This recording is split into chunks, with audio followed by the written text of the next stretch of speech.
Okay, one more edition of Politics Done Right. I'm here with candidate Democrat Tom Wells. Tom is running in U.S. Congress District 3 against somebody we all know, and we're expecting a blue wave, aren't we? Welcome aboard, Tom Wells. How are you doing? Doing excellently, and the present company, I'm delighted. Well, thank you so kindly, my friend. Let's talk. Why do you think you can win? Oh, I think everyone in the Democratic Party who is appropriately progressive has a winning message and can win this year, so long as we take the air out of the Republican Party, which I think an aggressive impeachment process would guarantee. So you do want to have an impeachment process started sooner than later? I have been campaigning for this since at least January 3rd, when Rashida published her Detroit Free Press op-ed stating the constitutional and practical arguments. Well, I mean, I don't think there's any doubt that he has committed impeachable offenses. What we do know is that the Democratic Party, while the Republican Party has always gone for the jugular, we know that the Democratic Party always try to play nice. And I think they play nice out of timidity from the Reagan years when they couldn't believe an actor beat them. Well, I have a different theory. Let me hear your theory. My theory is that the corporate moguls fund both parties, and one pretends to be corporate and one pretends not to be, and they pretend to be in conflict, whereas their goals are basically to keep getting funded by the same set of people. Have you been listening to Politics Done Right? No, I've been doing it right myself. Well, the reason I ask you that is the argument that we've made. The part that I talk about, the timidity is not the timidity of the establishment, but the timidity of the masses. And establishment would not be successful if there wasn't a timidity of the masses. This problem only arose after the Vallejo decision of 1978. Which was seeded by the nomination of Lewis Powell to the Supreme Court. Yeah, we're talking about corporate personhood, etc. Yes, and the legalization of corruption in America is a novel and toxic, and uncontrolled variable. Well, you know, we did a documentary called Legalize Democracy with Move to Amend a few years ago, where we presented that case, how whereas Americans themselves were attempting to liberalize in their policies, the Supreme Court was a backstop to that was used to legally break the populace wanted. The Koch brothers, after the debacle of Goldwater, decided that a different strategy had to be created, and Lewis Powell was commissioned by the Chamber of Commerce to write a Powell memo, which said, and I will paraphrase because it's not that short, that one should have all corporations work to their common interests, even if their common interests were somewhat in conflict, and that law schools should be established to teach a little different constitution.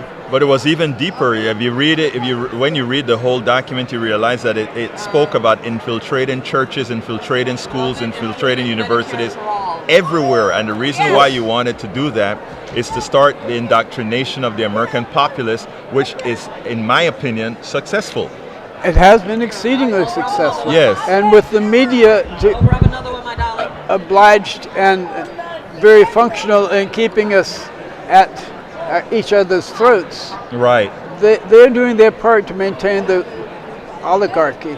We have moved from some degree of democracy through the feudal state to a different type of fascism. You decided to start in a different region. I had the professor, the economist on Richard Wolff on my show a few weeks ago, and what he did is he expressed the similarity between slavery, feudalism, and capitalism.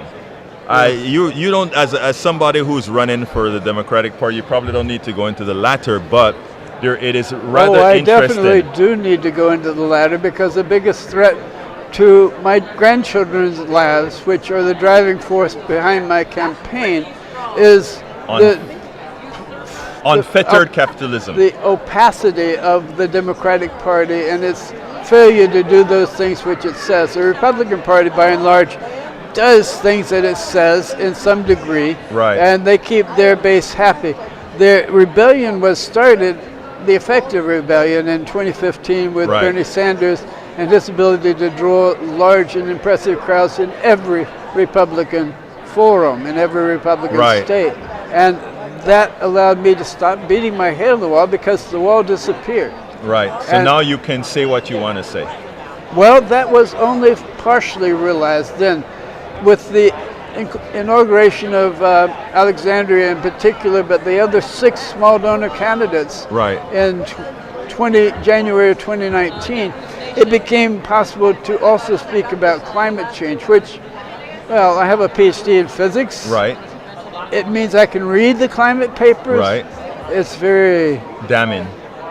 Yes, it is. It is damning and frightening. Yes, and unfortunately, many Americans, by choosing not to learn to believe in data, will have to wait until what's happening in New Orleans, until what's happening throughout the country with these weather disparities that are occurring. The planet is working to convince us that we live on a dangerous planet. Right. That it is our fault that it is changing because the science is so deep and comprehensive that you can see and compare to other extinction events. Right. We are in a major extinction event. Very clearly seen. Now let me, to close out, let me ask you to do this. Tell America your platform and tell them how they can support somebody who's going to get rid of whom again? Ted Yoho. Tell them about your platform. District 3, Gainesville, and the surrounding environs.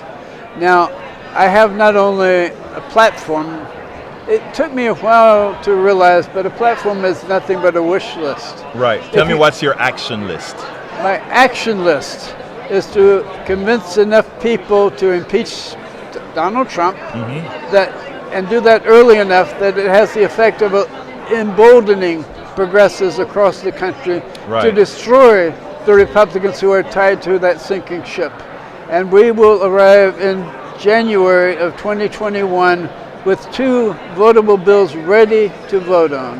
And those will be a single-payer health care that is done very similarly to what the current proposal is, but which has only a 1-year transition period. Right, Jayapal. And at the end of 2 years, everybody will, if you unwind all the corruption in the laws passed since the 1971 HMO Act by Nixon that enable for-profit medical services to exist, then you will save over $1 trillion a year. Everyone will be spending less money and getting better coverage. And in 2 years, they will be ready to and happy to re-elect you. And you will be being primaried by very well-funded candidates, and you will have no funding unless at the same time you also vote for big public funding using a voucher system such as Kirsten Gillibrand has proposed of a couple $100 per voter, which can only be given to candidates who accept nothing else. Right. So you will not have to worry about the corporate funded candidate. We will change Citizens United a year later. Right. First, let's take over the world and solve the climate crisis by taking immediate action. Now you call that an action list. I must call that a wish list as well, and we must work towards that. And by the way, I think you'll have a lot of supporters that support what you want. To do that, though, we have to have this thing that we have here, independent media, because you're not getting on MSNBC to say that, you're not getting on CBS to say that, you're not getting on ABC to say that, but you're able to say that on Politics Done Right. It's so much appreciated. It is but so anyhow, much appreciated. It's my pleasure to speak to you. Tom Wells, you go and win that district, and let's get rid of your hold. Thank you. I have told Ted several times that, Ted, you know I'm just here to help you out. Absolutely. Thank you so kindly. You have a wonderful day. Thank you.